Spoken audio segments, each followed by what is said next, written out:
following paper looks at the attempts by Fethullah Gülen to legitimize mysticism in the context of modernity. And what we're going to do is look at three connected issues. One issue is his approach to legitimizing mysticism. Secondly, his arguments aimed at reconciling Sufi values with modernity. And finally, the reasons why his approach is different enough from traditional Sufism to be labeled neo-Sufism. We're going to look at this through the lens of rhetorical invention. And I think the first thing we should do is clarify what we mean by invention. What we do not mean is that Gülen makes things up. Invention is one of the ways that one persuades people. It's the adaptation of arguments to make a point. It's a creative effort where you might restate, enlarge, or reposition an argument in order to increase its effectiveness or to strengthen its appeal. So when we use the term invention, we're talking about the imaginative aspect of an intellectual process. And the strong implication is that these arguments are presented in either an original or a striking way.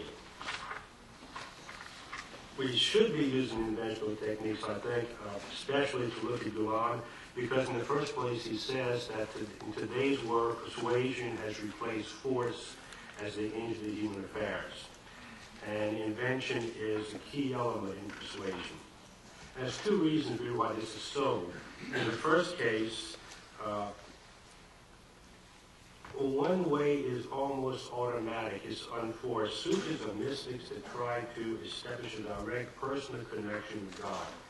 To do this, they often find themselves using symbolic imagery. And in order to, as Gülen puts it, grasp the inner pearl inside religion, Sufis are driven to use allegorical constructions, similes, metaphors, and these are all the raw materials of invention. There's a second reason that invention is used by Sufis, and that is that they have to defend themselves and defend their mystical mission.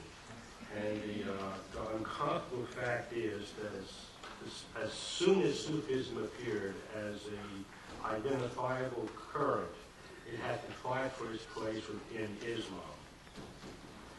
And a lot of Gülen's efforts are aimed at legitimizing Sufism within the context of his religion.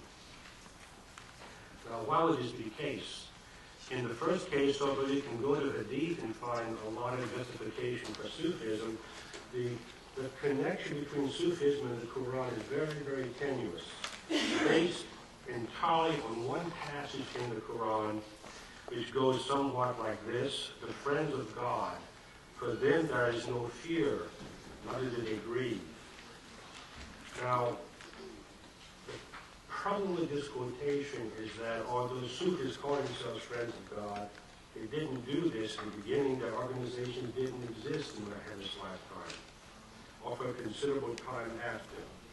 So the friends of God passage that Sufis point to is an uncertain passage. There's a second way that Sufis are attacked for not being Islamic. The second is that the Quran also states that basically that monasticism has no place within Islam. Now, Sufis are not monks. We don't have monasteries. But there's parallels between Western monasticism, if you look at, say, the Benedictine model, and Sufi logics. But you can argue that the monks that Muhammad met were not Cistercians, they were not Benedictines, they were not teaching and working brotherhoods, they were hermits. And this would be accurate. But to an Islamic literalist, if you look at a Sufi and you see often Sufis did not marry, they could, but they often didn't, that they seem to form brotherhoods that look like monasteries, then they could be attacked for being un-Islamic on that basis. There's also another way they were attacked, And this is that Sufism appropriated a lot of pre-Islamic practices, especially their cosmology comes from Greek Hellenistic models. You find the veneration of saints in Sufism.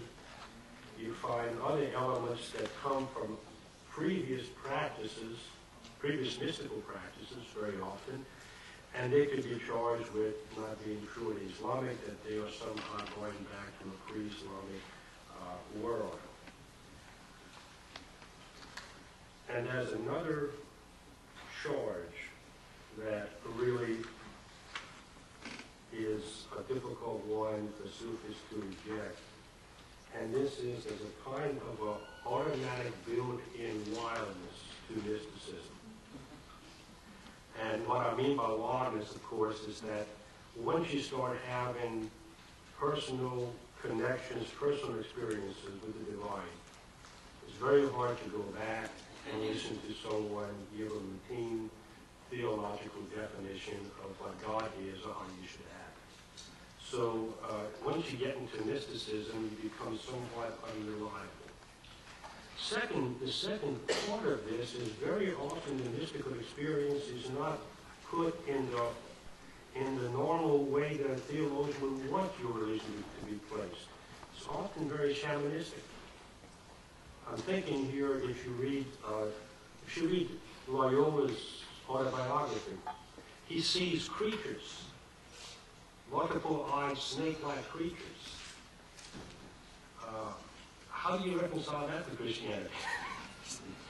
Or if you have St. Francis of Assisi, or suddenly the birds talking, the wolves are talking. This is very shamanistic. This is not within the confines. So if you are invested in the institutional view of religion, and you see these people, they see neighbors.